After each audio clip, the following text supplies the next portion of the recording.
Hi friends, my self Soni. Welcome back on my YouTube channel Soni coaching. दोस्तों, आज मैं आपके लिए इकोनॉमिक्स की वीडियो लेकर आई हूँ, जिसमें मैं आज आपको आर्थिक नियोजन के बारे में जानकारी दूंगी। इसमें कौन कौन सी संस्थाएं बनी, कौन से नियोजन कब चलाए गए, सरकार ने क्या कार्य किया, और आगे निर्धनता के बारे में मैं आपको जानकारी दूंगी। निर्धनता को, गरीबी को दूर हटाने के लिए सरकार ने क्या कार्य किए, कौन कौन सी समितियाँ इसके लिए तैयार की गई, और निर्धनता को, गरीबी को दूर हटाने के लिए कौन सा नारा कब दिया गया। मैं इसकी फुल जानकारी आपको दूंगी और नेक्स्ट वीडियो मेरी इसके अकॉर्डिंग क्वेश्चन आंसर की होगी, जो आपके एग्जाम के लिए बहुत ही महत्वपूर्ण क्वेश्चन आंसर होंगे। और आप मेरे चैनल को अगर आपने सब्सक्राइब नहीं किया है तो प्लीज़ पहले सब्सक्राइब कर लें, जिससे आने वाली वीडियो का नोटिफिकेशन आपको मिल सके। आइए दोस्तों, अब मैं आपको बताती हूँ आर्थिक नियोजन के बारे में। आर्थिक नियोजन शुभारंभ इसका हुआ 1 अप्रैल 1951 में। प्रथम अध्यक्ष थे जवाहरलाल नेहरू, प्रथम उपाध्यक्ष थे गुलजारी लाल नंदा। योजना आयोग गठन 15 मार्च 1950 ईस्वी। भारत में आर्थिक नियोजन को समवर्ती सूची में रखा गया है। आर्थिक नियोजन का वैज्ञानिक एवं व्यवस्थित प्रारूप सर्वप्रथम 1920 ईस्वी में सोवियत संघ में अस्तित्व में आया। भारत में आर्थिक नियोजन का सर्वप्रथम उल्लेख 1934 ईस्वी में विश्वेश्वरैया द्वारा लिखित पुस्तक में देखने को मिलता है। दोस्तों, वर्ष 1920 स्वतंत्रता के पूर्व भारत में आर्थिक नियोजन समिति का गठन जवाहरलाल नेहरू की अध्यक्षता में किया गया था। वर्ष 1944 मुंबई के 8 प्रमुख उद्योगपतियों द्वारा एक योजना प्रस्तुत की गई, जो बॉम्बे प्लान के नाम से जानी जाती है।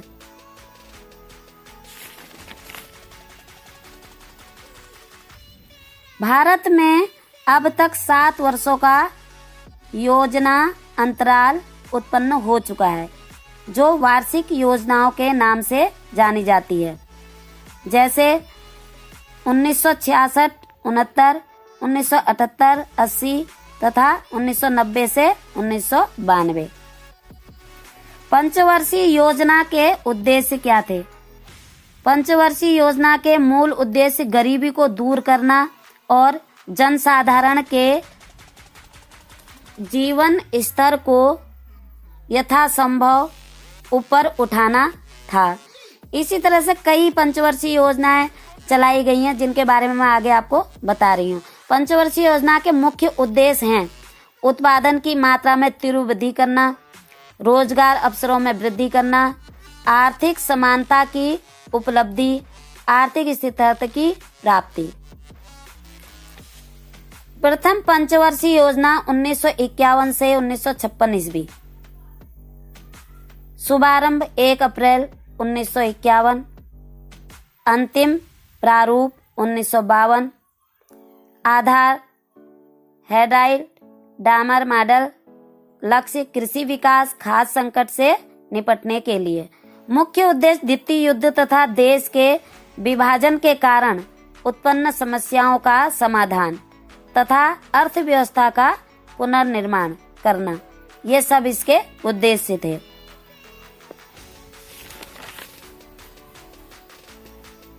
द्वितीय पंचवर्षीय योजना 1956 से 1961 ईस्वी।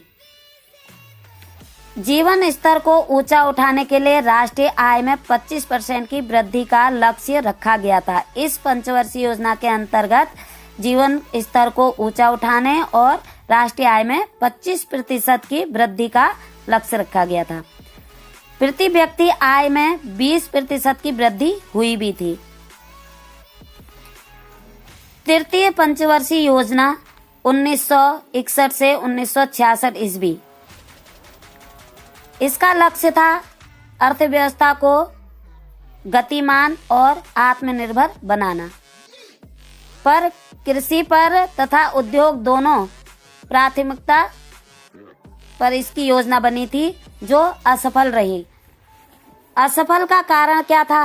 असफलता का कारण, मुख्य कारण भारत पाक युद्ध, भारत चीन युद्ध तथा सूखा था, जिसके कारण अगली योजना अपनाने में समय से प्रारंभ न हो सकी। अगली योजना बनाने के लिए समय से योजना नहीं बन सकी दोस्तों। आफ्टर 3 ईयर चतुर्थ पंचवर्षीय योजना आई। 3 ईयर के बाद चतुर्थ पंचवर्षीय योजना आई जो 1969 से 1974 ईस्वी में रही। इसका लक्ष्य था आर्थिक समानता एवं न्याय की स्थापना और जनसंख्या वृद्धि पर नियंत्रण लगाने के लिए। इस योजना में परिवार नियोजन के कार्यक्रमों को भी लागू किया गया था। परिवार नियोजन की जो भी कार्यक्रम थे इस चतुर्थ पंचवर्षीय योजना से ही लागू किए गए। 5वीं पंचवर्षीय योजना 1974 से 1978 ईस्वी। इसकी प्राथमिकता, विशेष प्राथमिकता थी कृषि क्षेत्र को प्रदान की गई। कृषि क्षेत्र का लक्ष्य इसका रखा गया कि कृषि क्षेत्र को प्रदान की गई।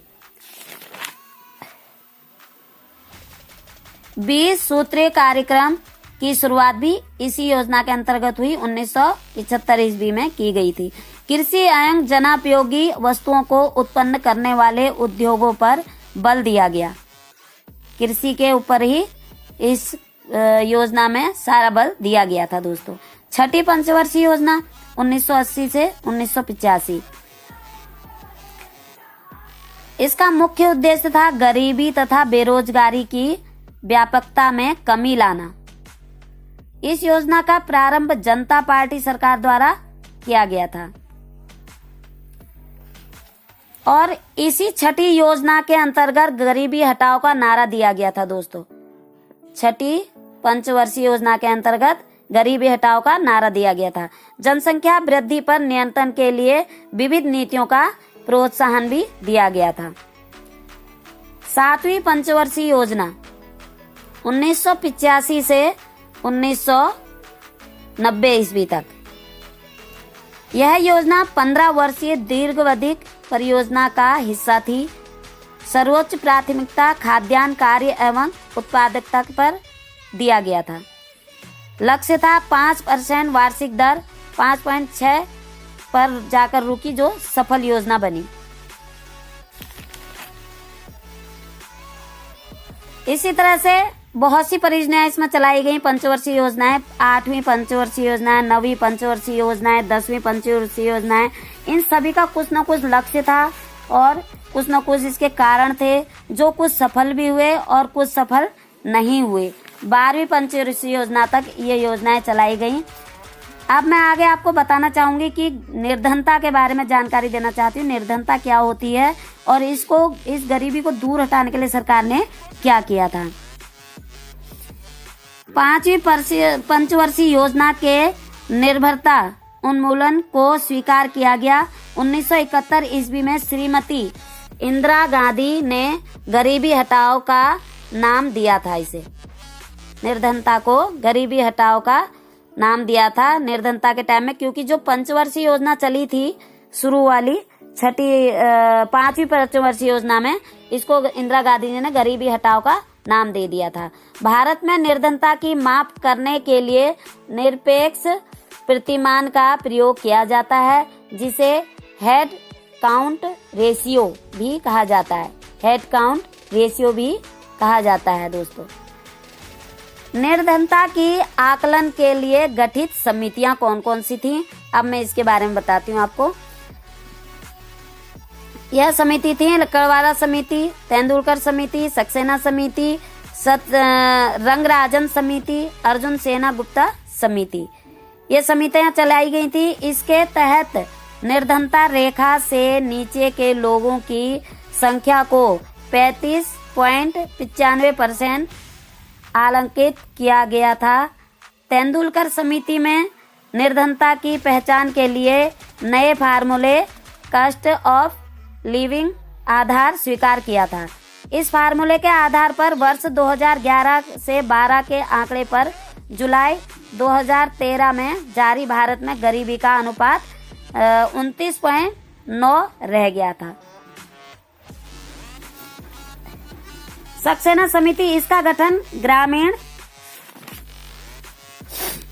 विकास मंत्रालय द्वारा अगस्त 2008 में एनसी सक्सेना की अध्यक्षता में की गई थी। की गई थी। समिति की रिपोर्ट के अनुसार 50% लोग गरीबी रेखा से नीचे जीवन निर्वाह करते हैं। रंगराजन समिति नंबर 2 पर है। रंगराजन समिति वर्ष 2012 ईस्वी में केंद्र सरकार द्वारा सी रंगराजन की अध्यक्षता में 5 सदस्यीय समिति का गठन गरीबी के आकलन के लिए गठित किया गया। इसका नाम था रंगराजन समिति। अर्जुन सेन गुप्ता समिति भारत में असंगठित क्षेत्र पर वर्ष 2004 में गठित अर्जुन सेन समिति ने अपनी रिपोर्ट में बताया कि भारत में लगभग 80% जनसंख्या 20 रुपए प्रति से भी कम पर गुजारा करती है। 20 रुपए प्रति दिन से भी कम पर गुजारा करती है। निर्धनता की माप यह कैसे की जाती है? कैलोरी के आधार पर या आय के आधार पर। ग्रामीण क्षेत्र में 2400 कैलोरी 27.2 रुपया प्रति व्यक्ति। शहरी क्षेत्र में 2100 कैलोरी 33.3 रुपया प्रति व्यक्ति। इसकी माप का निर्धनता की माप इसके द्वारा की जाती है, इसके आधार पर। दोस्तों, निर्धनता के संबंधित प्रमुख अवधारणाएं कौन सी होती है? निर्धनता के संबंधित प्रमुख अवधारणाएं निर्धनता जाल नंबर 1 निर्धनता जाल। इसमें सामाजिक सुरक्षा के अंतर्गत सरकार से राहत पाने वाला व्यक्ति रोजगार की तलाश करना बंद कर देता है।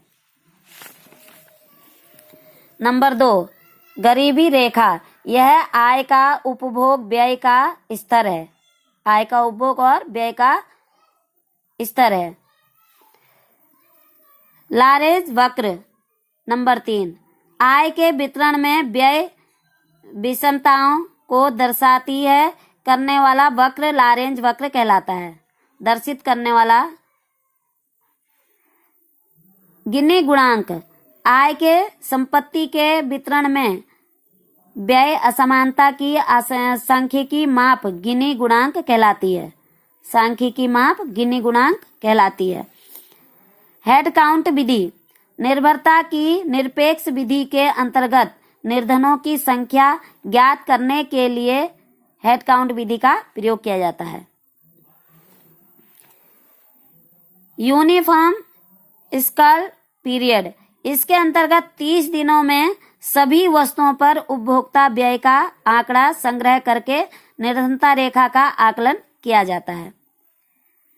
मिक्स्ड स्काल पीरियड इसके अंतर्गत 365 दिन में 5 गैर खाद्यान्न वस्तुओं, कपड़ा, स्थायी वस्तुओं, शिक्षा एवं संस्थागत चिकित्सा व्यय तथा जूता पर उपभोक्ता व्यय के आधार पर निर्भरता का अनुमान लगाया जाता है। अंतर्राष्ट्रीय निर्धनता रेखा विश्व बैंक के अनुसार डॉलर प्रतिदिन प्रति व्यक्ति आय का अंतर्राष्ट्रीय निर्धनता रेखा माना जाना चाहिए। निर्धनता अनुपात नंबर 9 पर है। निर्धनता अनुपात किसी भी देश की जनसंख्या का वह भाग जो निर्धनता रेखा के नीचे जीवन यापन करता है निर्धनता अनुपात कहलाता है। गरीबी उन्मूलन एवं रोजगार सृजन कार्यक्रम व अन्य योजनाएं कब चलाई गई, इसके लिए कौन कौन सी समितियां बनी, आइए मैं आपको इसके बारे में बताती हूँ। महात्मा गांधी राष्ट्रीय ग्रामीण रोजगार योजना 2 फरवरी 2006 आंध्र प्रदेश 100 दिनों का रोजगार गारंटी 100 दिनों के लिए इसमें रोजगार गारंटी थी। प्रधानमंत्री उज्ज्वला योजना यह चलाई गई दोस्तों 1 मई 2016 में। गरीबी रेखा से नीचे परिवारों को मुफ्त में एलपीजी कनेक्शन यानी कि सिलेंडर गैसों का कनेक्शन दिया गया। प्रधानमंत्री ग्रामीण आवास योजना यह चलाई गई 25 जून 2015। इसका लक्ष्य 2022 तक सभी को आवास दिलाना है, लेकिन यह नाम बदलकर प्रधानमंत्री आवास योजना कर दी गई। यह पहले से इंदिरा आवास योजना के नाम से जानी जाती थी, इसका नाम बदल दिया गया। दिल्ली व चंडीगढ़ के अलावा सभी राज्यों में इसे चलाया गया है, दिल्ली और चंडीगढ़ को छोड़कर।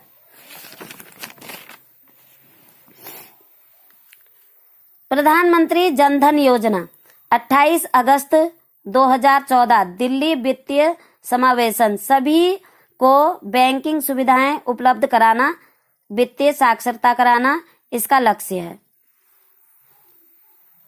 दीनदयाल उपाध्याय अंत्योदय योजना, यह योजना 25 सितंबर कौशल विकास और अन्य उपायों के माध्यम से आजीविका के अवसरों में वृद्धि करने के लिए चलाई गई है। इसके 2 घटक हैं, शहरी और ग्रामीण। अगली चलाई गई make in India. Make in India में 25 सितंबर रोजगार 2014 को चलाई गई रोजगार सृजन कौशल विकास के नाम से। 25 सितंबर 2014 को चलाई गई रोजगार सृजन कौशल विकास के लिए। अगली है स्किल इंडिया, जो 15 जुलाई 2015 कम समय में बड़ी संख्या में लोगों को कौशल प्रशिक्षण उपलब्ध कराना, जिसमें जैसे सिलाई सिखाई जाएगी थी, कंप्यूटर कोर्स सिखाया गया था। ये सारे कौशल के अंतर्गत आते हैं, जो बहुत सारे काम, कढ़ाई बुनाई सिलाई आदि या ब्यूटी पार्लर का काम सिखाया गया था मुफ्त में। स्वच्छ भारत अभियान 2 अक्टूबर 2014 हर परिवार को शौचालय सही स्वच्छता सुविधा उपलब्ध कराना इसका लक्ष्य है। प्रधानमंत्री सुरक्षित मातृत्व अभियान 4 नवंबर 2016, इसका लक्ष्य है सुरक्षित गर्भावस्था और सुरक्षित प्रसव के जरिए मातृ एवं नवजात शिशु मृत्यु दरों को कम करना, जिसके लिए सरकार एम्बुलेंस चलाती है। समय पर गर्भावस्था में स्त्रियों को अस्पताल ले जाया जा सकता है और सही टाइम पर प्रसव कराया जा सकता है। सौर सुजला योजना में 1 नवंबर 2016 को छत्तीसगढ़ किसानों को सस्ते दर पर सोलर पंप मुहैया कराना था इसका लक्ष्य। महात्मा गांधी राष्ट्रीय ग्रामीण रोजगार योजना मनरेगा के नाम से भी जिसे लोग जानते हैं, मनरेगा, यह 2 फरवरी 2006 ईस्वी 2008 से 2009 सभी जिलों में इसे लागू किया गया था, पर दिल्ली एकमात्र ऐसा राज्य है जहां यह नहीं चलाया गया था मनरेगा। अब लास्ट योजना है दोस्तों की प्रधानमंत्री उज्ज्वल योजना, जो शुरुआत 1 मई 2016 में हुई थी। इस योजना के अंतर्गत भारत सरकार बीपीएल गरीबी रेखा से नीचे महिलाओं को मुफ्त में एलपीजी कनेक्शन उपलब्ध कराएगी। और पीएम उज्ज्वला योजना एक बहुत ही महत्वाकांक्षी सरकारी योजना है, जिसे भारत सरकार ने पेट्रोलियम और प्राकृतिक गैस मंत्रालय के अंतर्गत चलाया जाएगा। इस योजना के लिए भारत सरकार ने 8,000 करोड़ रुपए का बजट बनाया है। यह उज्ज्वला योजना के नाम से जानी गई थी। उज्ज्वला योजना प्रधानमंत्री ने चलाई थी, जिसमें भारत में कई महिलाओं को जिनके यहाँ सिलेंडर गैस नहीं थे उन्हें मुफ्त में मुहैया करवाए थे एलपीजी कनेक्शन। ये मेरी जानकारी थी दोस्तों गरीबी निर्धनता के बारे में और आर्थिक नियोजन के बारे में। सभी प्रकार की जानकारी मैंने आपको दे दी है। नेक्स्ट वीडियो मेरी इसके अकॉर्डिंग क्वेश्चन आंसर की होगी। आप मेरे चैनल में जाकर मेरे चैनल को सब्सक्राइब करें और क्वेश्चन आंसर इसके देखें, जो आपके लिए बहुत ही महत्वपूर्ण होंगे। आने वाले एग्जाम में आपकी मदद होगी इनसे। धन्यवाद।